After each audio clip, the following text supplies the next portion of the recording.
6 and I work in an office. 9 till 5's not the best, I'll be honest. If I could change a single thing, I'd make it me and not him. He's in your bed, I'm in your Twitch chat. I've got the key and he's just a doormat. Even though he's got social skills, that doesn't mean I can't pay the bills. Anyway, make the most of him, 'cause she moves on pretty bloody quick. Oh, oh. Your new boyfriend's an asshole.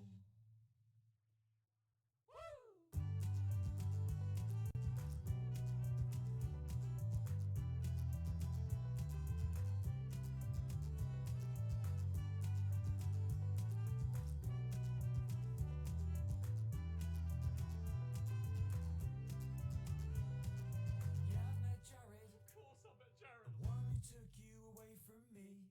You hit it off instantly. I know 'cause you won't stop telling me. I've seen his jawline, shoulders and muscles push against his fashion sense. I've thought about what he looks like nude. I'm not gay though. 'Cause she's living the dream. Oh, she's living the dream. From back when we were 17. She's living the dream. Oh, she's living the dream. From back when we were 17. How on earth could I be safe when I'm one click away from insane? I just think that I deserve a little bit of what I earned. I'm not gonna make another scene. The one I made when I was 23 means I'm not allowed in Disney World.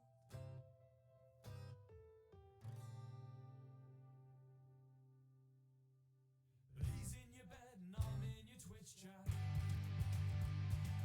I've got the key and he's just a doormat. 'Cause even though he's got social skills, that doesn't mean I can't pay the bills. Anyway, make the most of him, 'cause she moves on pretty bloody quick. Oh, oh. Your new boyfriend's an asshole.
Hello!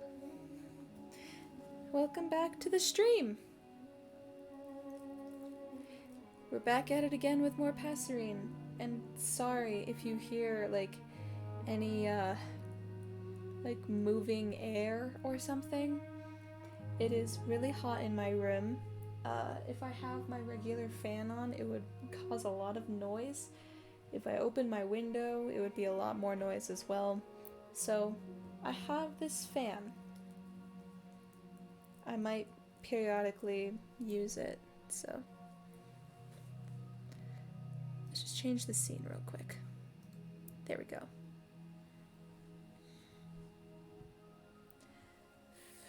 Seems off, but I know it's probably not. Woo, tears. So I think you said that like you if any of you guys didn't watch my previous VODs, to summarize what's I just realized that with every new chapter that what is going on in the house that is causing so much noise? I'm trying to stream here. Anyway, with every new chapter I read, it's gonna be a bit harder to try and summarize what's happened in the story.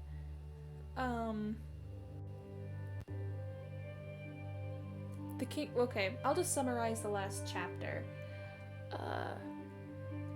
or what happened in the previous stream. So, war happened, and Tommy is dead. Oh, and Philza came back. So that's great. I'm all caught up. Also, I only hear your voice, by the way. Oh, okay. Sweet. I couldn't tell if anybody could hear the stuff that was happening.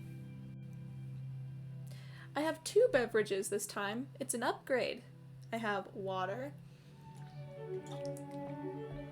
Room temperature water, actually, now that I'm tasting it again. And Sprite. Also room temperature, but not as much. It's a little colder. But not by much. Oh, okay. Looks like Stream Manager is telling me the bitrate's gone back up, so that's great.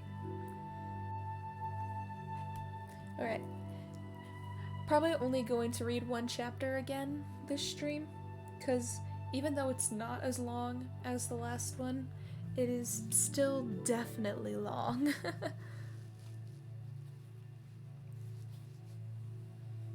Alrighty. Hold on, it feels like a burp is coming. It was barely there. Alright. Wait, are my... God damn it, my glasses are dirty. Hold on. I cannot continue this stream if I'm gonna have to look at dirty glasses, you know.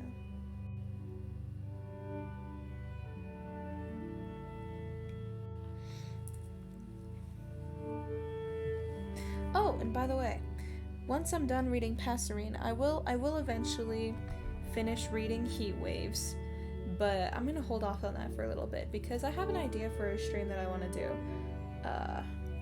in the future, in the not so distant future, where I have not played the 1.17 update yet, and I want to try and beat the game. I'm not stealing this idea from okay, I'm kind of stealing this idea from Rambo, but the difference is I've never tried beating the game before. So it's gonna be different because I have absolutely no experience in finishing the game. Really, the only thing like close to me actually beating the game that I've ever gotten was on a multiplayer server that I was on, where we all re-summoned the Ender Dragon just to kill it again before the server shut down. But that was with people. I've never tried beating the game by myself from like start to finish, so I'm gonna be doing that with the 1.17 update just to see how different it is from like what I've seen people do, you know. I'm really excited for to play the 1.17 update because it has my birthstone in it, and it might actually be one of my new favorite sounds in Minecraft is when you break amethyst. Oh god, you have it. I play on Bedrock and I've beat it a few times, SMH. Okay, listen. I think the last time that I played Bedrock Edition Minecraft was like 2013 on my brother's Xbox 360.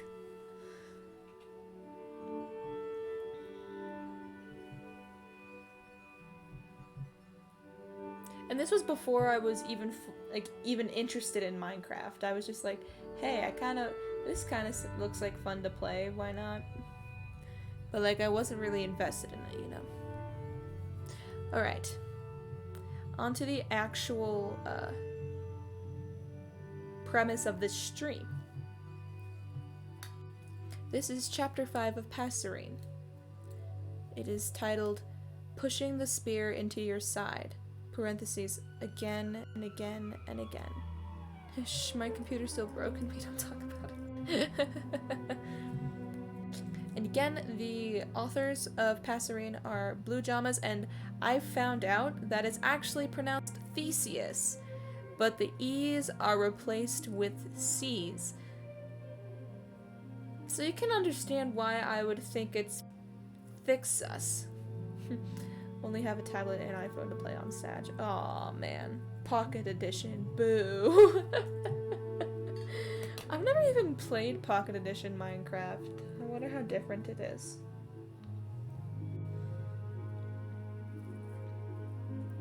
Alright. Notes. This is just 7.6k words of characters working through grief and yelling at each other about it, so this chapter's content / trigger warnings are as follows. Death, depictions of grief. Okay. You guys have been warned. Is there still like shit on my glasses?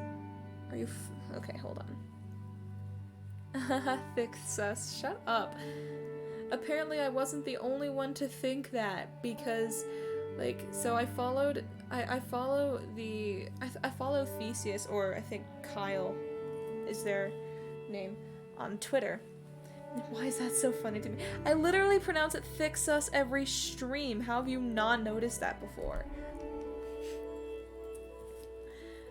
What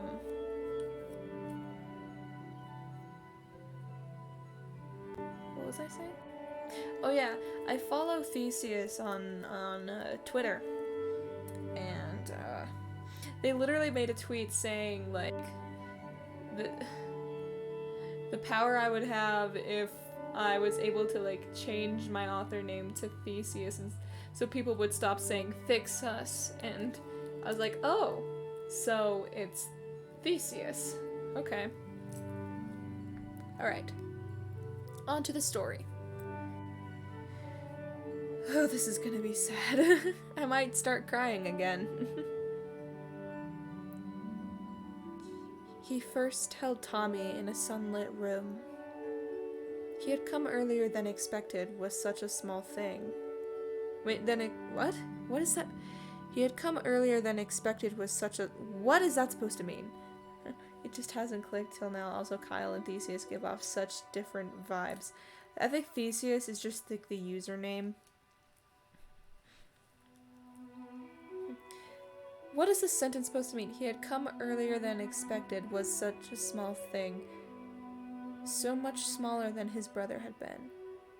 The midwives had told them there was a chance they could lose him within the hour, and his wife had cradled the newborn against her chest, sobbing against his pale skin. "My baby," she cried. "My little fighter. Be brave, Tommy. Be strong."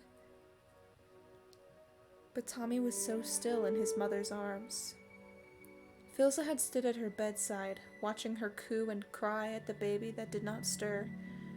He had lived a million lives, and all its miseries combined could not compare to the pain of being a mourner at his son's birthbed. And as the minutes churned on, heedless of the growing abyss inside his chest, he found that he could not even cry. It was a sadness too big for tears, a grief too infinite to measure. And when his wife had offered the baby to him, to give him his chance at saying goodbye despite her own despair, Philza did something that he would never forgive himself for. He hesitated. He looked at the silent bundle in her arms, dead before he could even live, and felt the fracture in his heart grow. Hold on, chapstick. Okay. This was the fate of humanity, eventually. It did not matter if Tommy lived to the next year, the next decade, or the next breath. He would still one day die. Excuse me. Bitter and numb and hateful of the world, Philza wondered if it were better that Tommy died now, before Phil could grow to love him more. God fucking damn it. Shut up! People mourned the beauty of a wilting rose, but an unblooming bud would give a quieter heartache. But Tommy wasn't a flower. He was Tommy. He was Phil's son, and he loved him now as much as he could love him later, though later might never come. But his arms were made of stone. They would not rise as much as he willed them to. If he held Tommy now, he knew he would never let go. He would follow his baby to his grave. And then there he was, sneaking past the guards and the midwives, passing under a grieving god's notice. He climbed up into bed, smiling at his mother, apparently oblivious, or immune, as often starry-eyed children were, to the anguish that coated the very air of the room.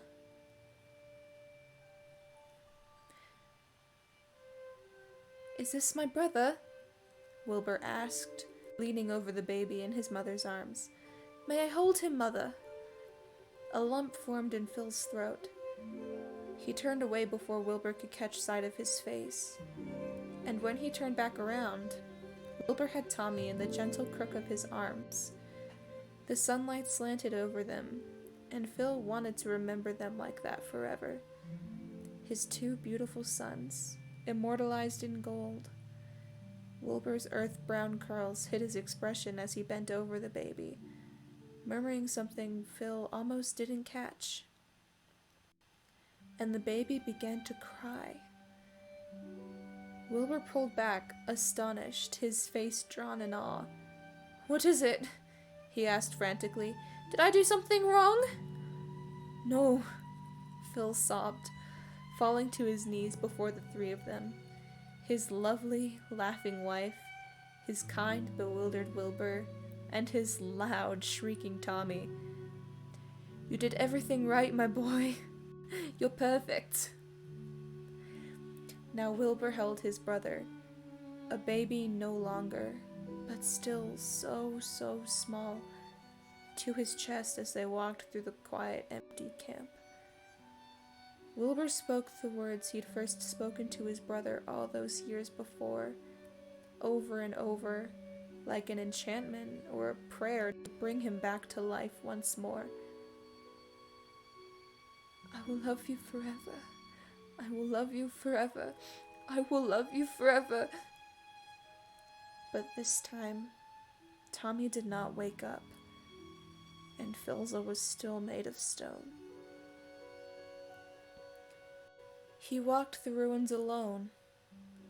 The only ruins that he had ever known. I'm kidding. That was not the next sentence. That was play on words song lyrics.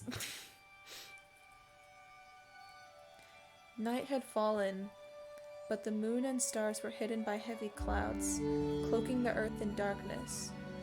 The sky itself was in mourning. Tubbo moved through the gloom, the torch in his hand, creating shadows that seemed to reach out towards him like helpless ghosts. He stepped mindlessly over the rubble, his feet meeting dirt and stone, and sometimes the flesh of a fallen comrade, or an enemy. But did that matter anymore? That had not been as lucky as him. His ears were still ringing from the explosion, and his bones felt like a house of cards, one whisper away from collapsing. But he was alive.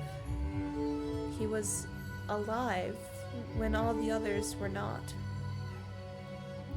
When the dust had settled and the survivors had come crawling out of the wreckage, Tubbo had counted. They had been warned, of course. They had heard the king's signal and ran as fast as they could, but not all of them were fast enough. The royal army had led the capital city with 20,000 soldiers. In the end, only 800 remained. Not all of them had been lost to the explosion. Most had already been dead by the time the mountains fell, slain by enemies and their cavalry. But the smell of sulfur still hung in the air like an accusation, following Tubbo as he made his rounds. He was meant to be looking for other survivors, but Tubbo had come to know a thing or two about lost causes. I can't get over how beautiful this is written, but it's so sad. I know, right? The best authors are the ones that know how to frame words to tug heartstrings.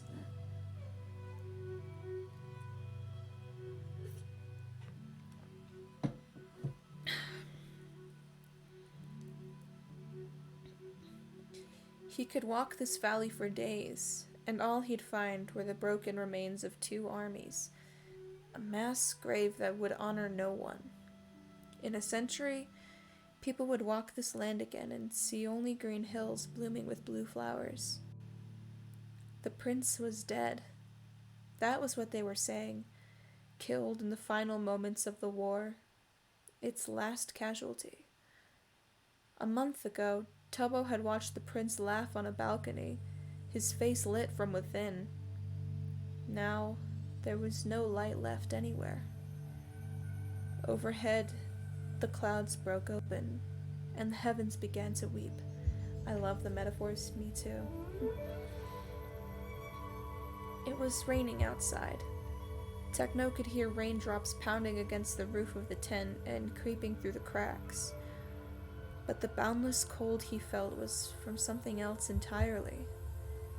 He'd collapsed on the ground the moment they'd entered the tent, shivering with his arms around his knees, unable to feel anything beyond the relentless chill. It felt as if his bloodstream had frozen over, with brutal icicles stabbing into him from the inside out. And when he'd tried to duck his head into the dark embrace of his arms, a single blue petal had fallen against his skin. No. He'd ran his hands roughly through his hair, pulling pink strands out from the roots in his desperation to remove the last of the morning glories out of the tangles of his braid. Blood flowed from the places where his fingernails scraped against his scalp, but Techno found that he didn't care. He couldn't care. The whole world could burn around him, and all he would be thinking about were the flowers still caught in his hair, their saccharine scent like poison in his lungs. He clutched the flowers in his hands, blood-stained and trembling, and threw them as far across the room as he could, where they landed at the feet of the king. Wilbur sat at the cot his brother slept, used to sleep, in, clutching the broken boy to his chest. He was rocking back and forth, muttering words Techno could not comprehend as he pushed the hair back from Tommy's pale, unmoving face.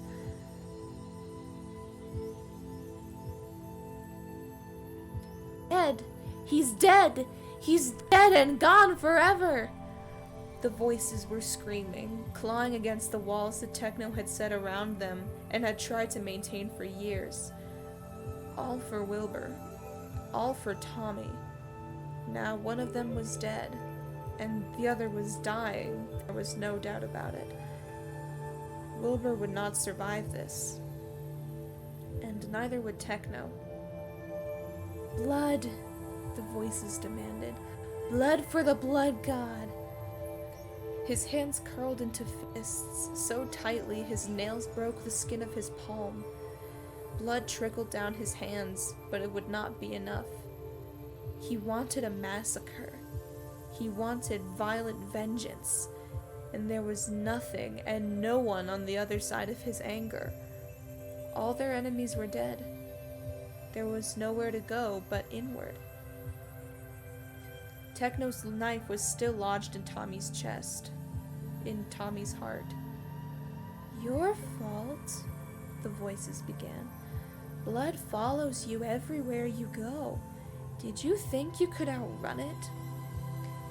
He thought he had. By gods, for once in his damned life, he thought he'd finally found somewhere safe. Somewhere where no one knew his bloody past or cared to. somewhere with clear skies and a warm garden where he could pretend to be something he could never be, mortal. And now it all came crashing down around him. His farce, his naivete, this was the cost of those halcyon days. He should have left the first chance he got. He should never have met them at all. Wilbur. The name scratched his throat. He could barely hear himself speak. Wait, where was I? He tried again, putting as much strength in his words as there was left in him. Wilbur. Let him go. Out of the corner of his eye, he could see Philza raise his head from his silent seat in the corner.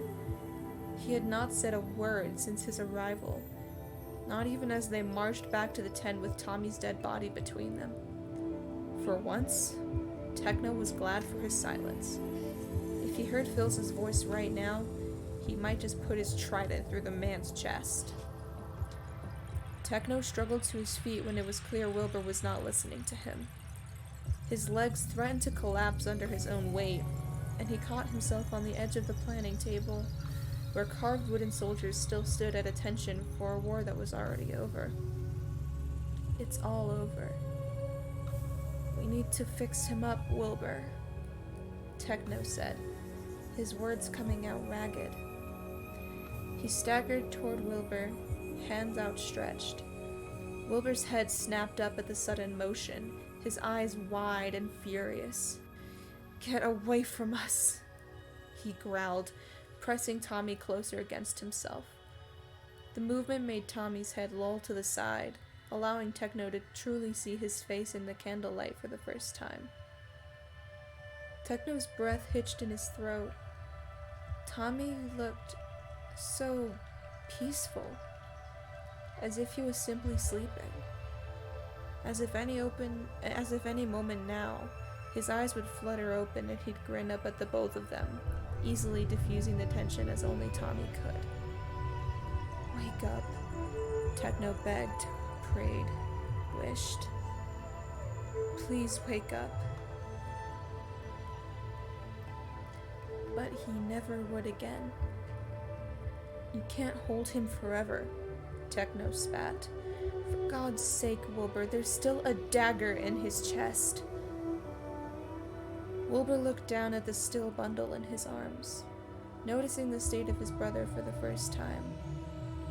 Absently, mechanically, he reached out to wipe a streak of dirt from Tommy's cheek. His expression grew incensed as the stubborn soil clung ferociously to his brother's skin, and Techno feared he might just wipe Tommy's flesh down to the bone. Are you trying to peel him? Techno demanded angrily. Wilbur looked up at him with a look of unbridled wrath, but did not reply. With a scoff, Techno took a stray piece of cloth hanging off the table and marched to the tent flaps. He drew them open and leaned out into the rain, catching the cold raindrops with the cloth until it was damp. Cold water slipped down his wrist, but it was a distant feeling, felt by another man, in another time. When he turned back to them, Wilbur was still clinging to Tommy like a lifeline. Let him go, Techno ordered. Wilbur shook his head silently, his shoulders trembling. I can't. Wilbur, I said I can't! Techno stomped towards him until he was standing over Wilbur. Of course you can. It's easy. Just open your damn arms and put him on the bed. Wilbur glared. It would be easy for you, wouldn't it? Techno narrowed his eyes at him. What's that supposed to mean? Cold. Everything was cold. Cold in his lungs, cold in his heart, cold in the very depths of his soul, if he still had one. Cold from the rain, cold from the Tommy... Sorry. It actually says in the writing, cold from the Tommy's skin, but... Cold from Tommy's skin. Cold from Wilbur's damning eyes. Thunder cracked in the distance. It was going to be a long night. It's just fictional characters that can. True.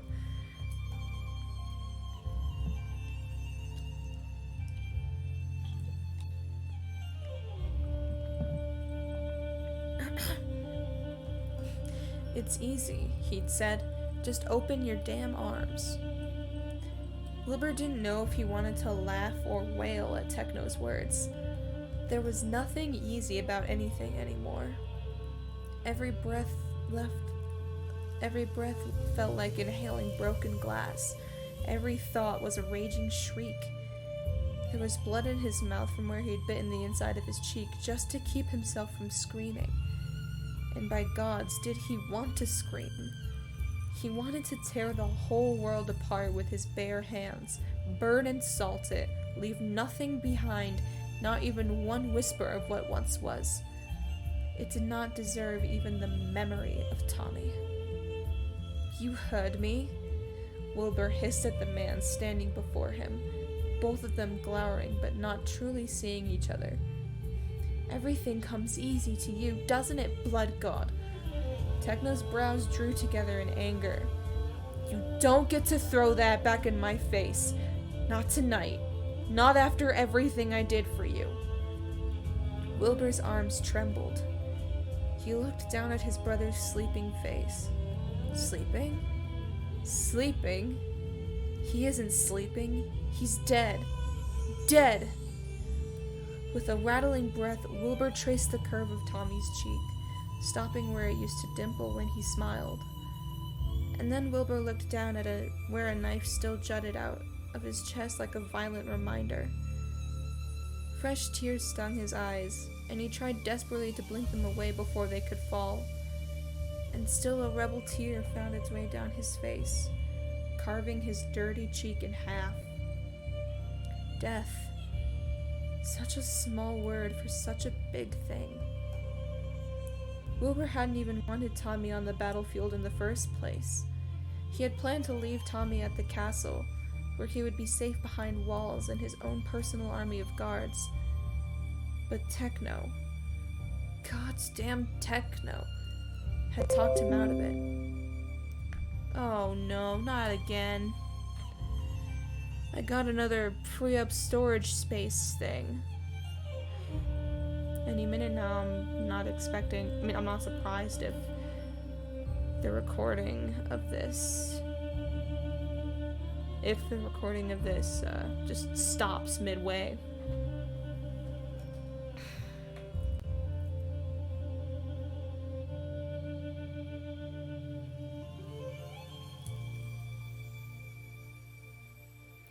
Tommy is stronger than you'd like to admit, Techno had said, and smarter than anyone gives him credit for. And if you leave him behind, you will not only lose an irreplaceable asset, you will also lose your brother's love. Don't stand there and tell me that Tommy will allow you to fight this war without him. What will you do when he inevitably protests? Lock him in his bedroom, shackle him to the wall? You tried to protect him once before, and look where that got you. And so Wilbur had taken his brother to the front lines, ordered the tailors to make him a uniform that Wilbur would have killed to never see him wear. And then he'd sent his brother, his baby brother, his Tommy, off to the slaughter. And now he was dead. Dead in the red and blue colors of the family that failed him one last time. No, the voices hissed. Not your family. Wilbur met Techno's eyes once more. This is your fault. And Techno was right, in the end. It was damnably easy for Wilbur to stand, open his arms, and place Tommy down on the cot. Before, his body had moved on its own, but this time, every action was deliberate. Deliberately, he shrugged off his torn and bloody coat and put it over Tommy to keep him warm, if warmth was something dead bodies still felt. Deliberately, he tucked a loose strand of Tommy's hair behind his ear. Deliberately, Wilbur let his brother go. Deliberately, he turned and faced Technoblade. Anger, it seemed, was a stronger emotion than sorrow. Technoblade's eyes were gleaming in the flickering candlelight. He still held a wet cloth in his hand, but he clutched it so fiercely Wilbur would not be surprised if it was merely shreds by now. "Be very careful," Techno drawled, "of what you're about to say to me, Wilbur." "You told me to bring him here!" Wilbur flung the accusation like an arrow from a bow, watching it strike its mark. "And you were their target. We're all just collateral fucking damage for all the shit you've done. The past caught up to you, Technoblade. Why the hell did you have to bring us all down with you?" Thunder crashed around them like vicious war drums, followed by a flash of lightning that bathed everything in a ghastly glow. Technoblade and Wilbur stared at each other across the flower-strewn gap that grew between them with every word. They were two ghosts in limbo, twin stars drawn to each other's collapsing gravities. They were going to destroy each other tonight, and Wilbur was going to enjoy every damn minute of it. "I told you," Technoblade growled. "I told you I would take care of them, didn't I? I could have stopped this at the border, but you wanted to play the peaceful dignitary even when the bloody facts were staring you right in the face." Wilbur remembered that day clearly. The day the first of the spies' reports had come in, confirming what the voices had been whispering tauntingly for weeks. Wilbur, as always, had called for Technoblade's advice, and Technoblade had read the missives once, looked up, and simply said, "I could kill them all." Wilbur had flinched. "Techno, that's not—" "I could. You know I could." Technoblade had leaned over his desk, meeting Wilbur's incredulous stare with hazy eyes. "Just say the word." Wilbur had not. They'd argued like they'd never argued before, like they were arguing now. And Technoblade had left, slamming the doors of Wilbur's office with such force it rattled the books off of his shelves. And then, not even a day later, the Green Army had massacred an entire city at the borders. Had Technoblade been right then? Was Technoblade right now? Wilbur found it didn't matter. He didn't care. All he wanted was to rip and tear. His fury would not discriminate. Technoblade. Wilbur shook his head ruefully, always choosing violence at every turn. Technoblade inhaled slowly. "You don't know what you're talking about." "Oh, don't I?" Wilbur watched Technoblade's features twist in surprise and grim anticipation, quickly hidden by a veneer of indifference. Did he know what was coming? Did he fear as much as Wilbur was eager to twist the knife? "Tommy didn't know about where you go off to on your little nighttime escapades, but I do," Wilbur finally said, finding a grim sort of delight in the way Techno froze at the spot. "Did you think I wouldn't notice? Did you think I wouldn't ask questions or follow you?" "You're an idiot, Wilbur," Techno said, his words nothing less than venomous. Wilbur only smiled in the face of his fury.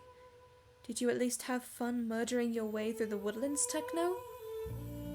He'd been 17 when he found out. In truth, he didn't even know he had arrived at that forest. It was exactly like the first time he'd ever seen Techno leave, all those years ago, when the raging voices had followed him into the darkness and he'd woken up somewhere with no recollection of how he'd gotten there. But all of his confusion had been quickly replaced with fear as he spotted Techno moving between the trees, stalking after something crawling across the forest floor. Or not something. Someone. Wilbur had pressed himself against the trunk of a tree, his hands clamped over his mouth, barely able to breathe as Techno's prey begged for his life. and then he'd heard the distinct sound of a sword being freed from its scabbard. One scream, and then a wet thud. That was all, before Wilbur passed out once more. When he awoke, he was in his own bed at the castle, his heart thudding in his chest, but completely unharmed. He'd taken a deep breath, glad to brush it all off as a nightmare, before he noticed the single green leaf clutched in his hand. He'd never spoken of it, until now. "Go on then," Wilbur said as Technoblade simply stared at him, breathing heavily. "Tell me you've changed. Tell me I don't know what I'm talking about. Tell me you aren't the same bloodthirsty god from the stories." "I expected you, of all people, to understand." Technoblade's voice sounded strained, like a taut rope one pull away from unraveling. "You know, the voices, they don't let go. They demand their fill, Wilbur, and sometimes it's unstoppable. I've been trying so goddamned hard." There it was. The crack. A hairline fracture slowly fissuring into something more. "If you really were following me, you know I haven't killed anyone for years before today. I stopped. I fought the voices off, even if it took everything from me. You think you got me pegged, Wilbur? All you needed to define me by was you and Tommy. But go ahead and find other definitions if that will make you happy. Let's see if I still have anything left in me to care." They're so good at presenting the characters' emotions. It's amazing, but so freaking sad. Yeah, that is very true. That made Wilbur pause, if only for a second. "Then, where have you been going?" "Looking for your father," Technoblade spat, and the words fell between them like a dead weight. Wilbur turned towards the man in question, but his father had not moved in ages, stuck sitting with his head in his hands, oblivious to the thunderstorm around him. Not one word, not one move.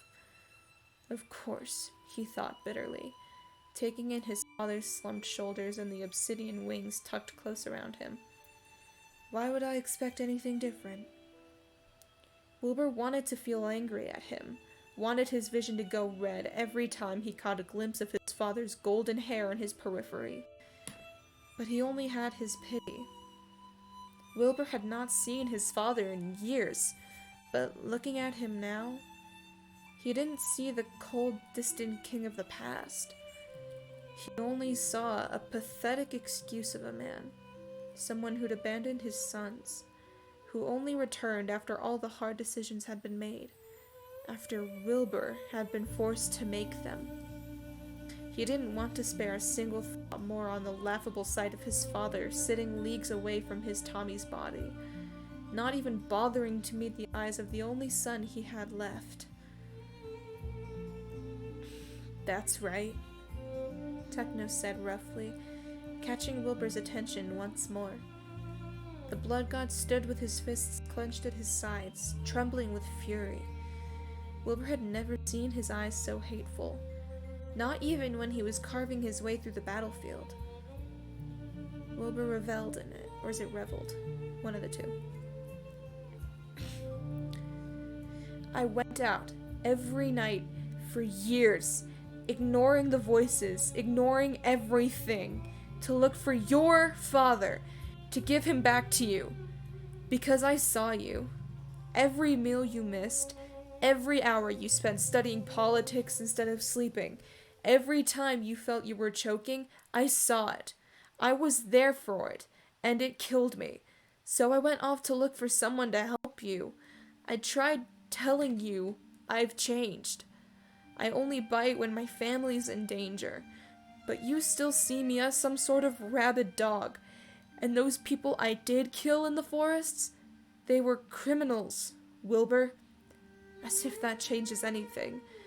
Tell that to the army you just blew into smithereens! You set those explosives! And you gave the order! So where does that leave us? For a moment, they simply stood there, staring at each other and catching their breaths. The storm still raged outside, but some bit of it was living inside Wilbur's chest.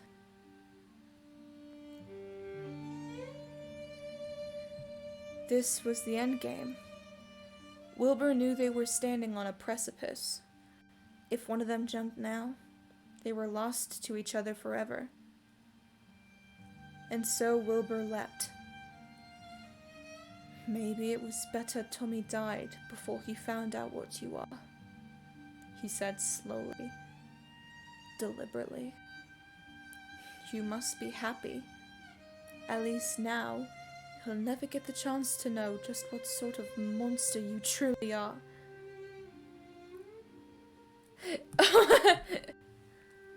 You're not gonna lie, if you were to yell at me, I'd most likely start crying. You sound so powerful.